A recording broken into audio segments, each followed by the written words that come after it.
Hello, small folk. It's Father Christmas here. Today, I have a tale that's as frosty as it is funny.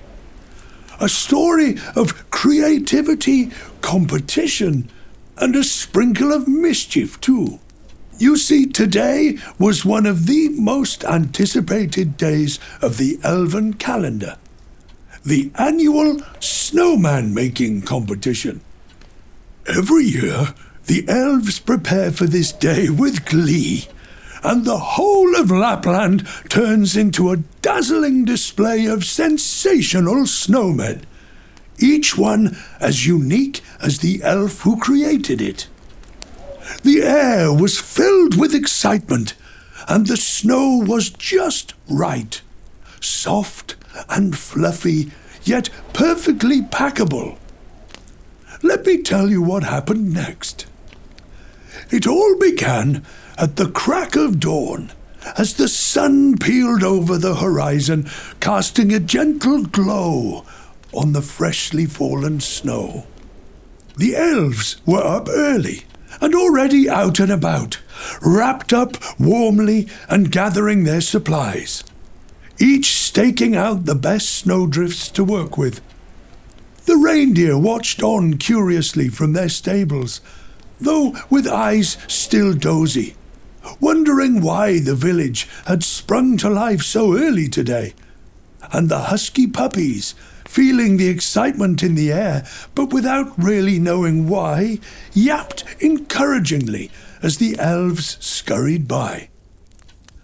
Mother Christmas had set up a hot chocolate stand in the village to warm up any hands growing cold from rolling snowballs, and joyful Christmas music played overhead to keep spirits high. As I walked through the bustling crowd, I couldn't help but smile at the eager faces all around me. Whittle had rolled up his sleeves ready for a quick start, and Pixie Mixie was proudly showing off her snowman button accessories. Chocolate jingle coins, no less. Glow, little Rudy's dearest friend, meanwhile, was carefully laying out a red scarf to match little Rudy's famous red nose. But unsurprisingly, the most excited participant of all was Conker. Year after year, Conker enters the snowman competition with great gusto, but without fail manages to make a snowman so wobbly it collapses into a pile of snow before the competition comes to a close. Try as he might, and try he certainly does, somehow Conker's snowman always seems to end up as a sad heap of mushy snow, much to everyone else's amusement. But this year was different. Conker had a glint in his eye. "Just you wait," he said to his friends, rubbing his hands together suspiciously. "This year, I've got a plan." Well, that certainly got everyone curious. But before we could find out what he meant, the competition was ready to begin. With a jolly shout, I blew loudly on Elva the postmistress's brass post horn to signal the start of the competition. And off the elves went, scooping up snow at great speed as they got to work. The elves busily dug into the snow with cheerful energy, shaping and moulding their snowmen with great care. Each one of them brought a unique flair to their creation. Pixie Mixie, always so colourful, made a snowman that was covered in swirls of red and green peppermint stripes. She somehow managed to mix crushed lollipops into the snow, so that her snowman sparkled as the sun caught it. And of course, the golden chocolate jingle coins carefully positioned as the snowman's buttons were the finishing touch. It looked good enough to eat. Glow made an adorable snow reindeer, complete with antlers made of twigs, and a nose from a shiny red apple to honor little Rudy. Little Rudy himself trotted over and gave it a sniff, then gave Glow a playful nuzzle of approval. Glow hugged her dearest friend and whispered in his ear that she would bring him the apple to enjoy later, whether or not she won. Bauble the elf, who's known throughout Lapland for her extraordinary creativity, didn't disappoint, making a snowman decorated with a collection of exquisite decorations. Each button was a sparkling bauble, and a colourful Christmassy garland made out of paper chains was artistically draped around her snowman's shoulders. Whittle's snowman stood tall and proud, a wooden cog in place of each button, and his own blue and green hat perched on its head. And then there was Conker. To everyone's surprise, he was rolling the most enormous snowball, considerably bigger than anything he had ever made before. It was perfectly round, smooth, and surprisingly, to us all, not in the least bit wobbly. The elves exchanged puzzled glances as they watched him at work. Whatever Conker was up to, it looked like this could be the year his snowman might actually be the winner. I must say, I was rather impressed myself. It was the sturdiest snowman I'd ever seen in all my years of judging the annual snowman competition. I wondered what had inspired Conker this time. But he just grinned at me and kept packing more snow around his snowman's base.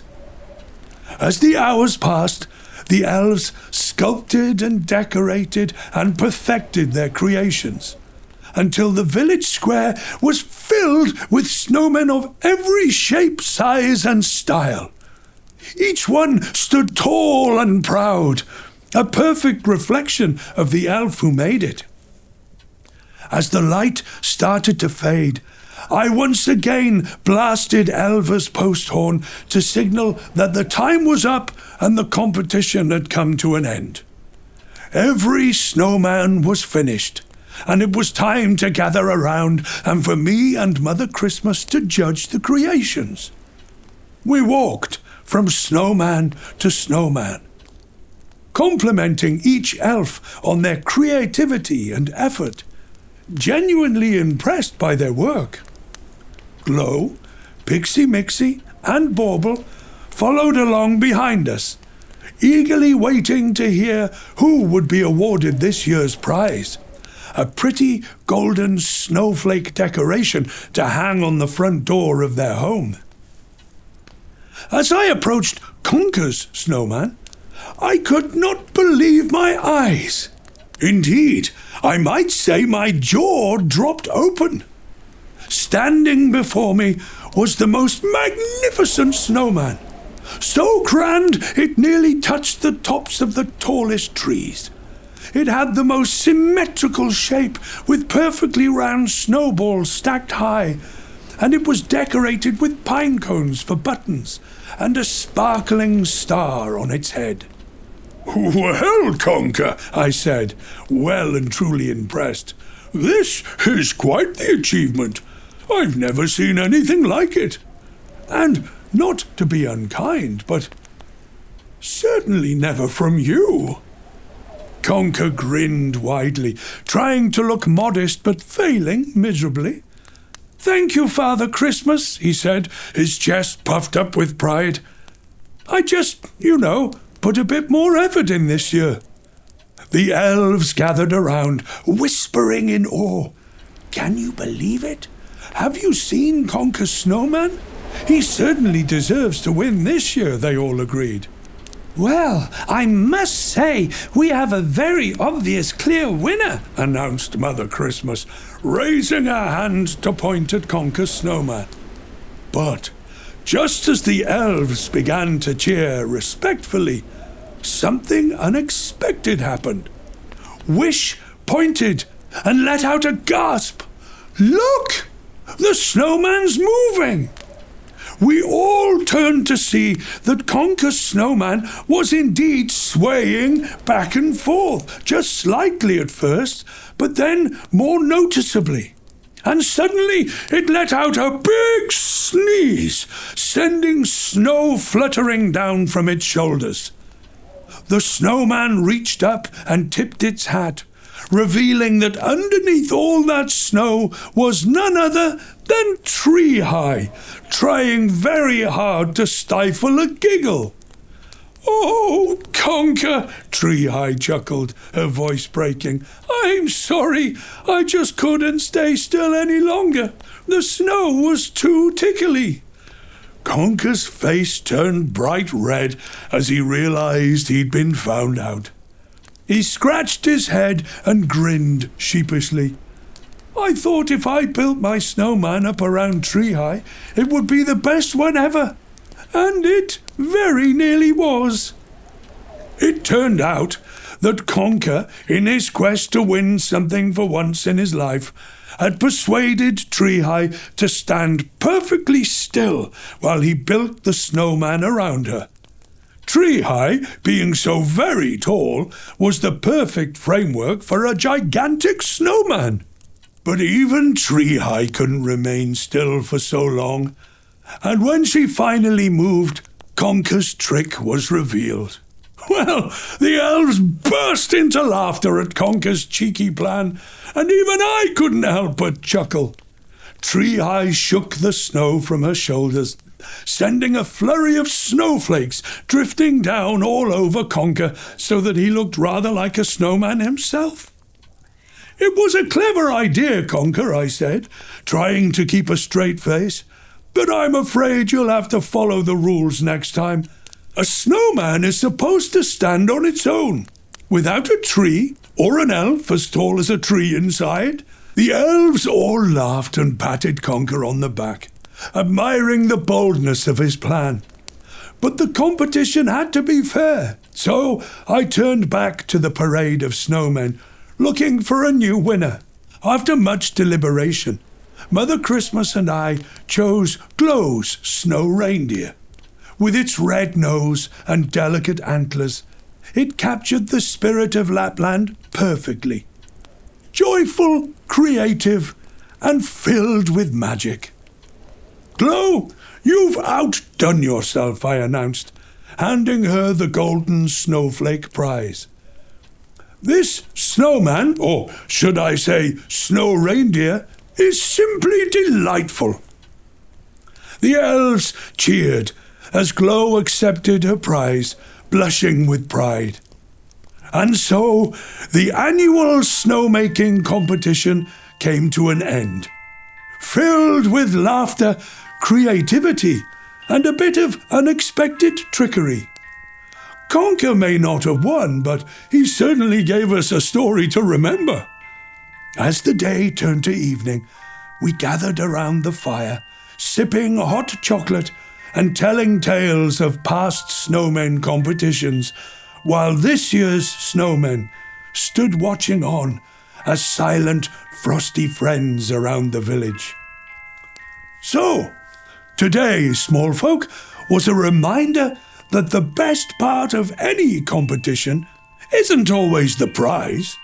It's the joy of creating, the fun of taking part, and sharing the laughter that comes when things don't quite go as planned. Good night, my friends. Stay warm, and may your days be as magical as a snow-filled Lapland winter. Cheery byes! Ho, ho, ho, ho!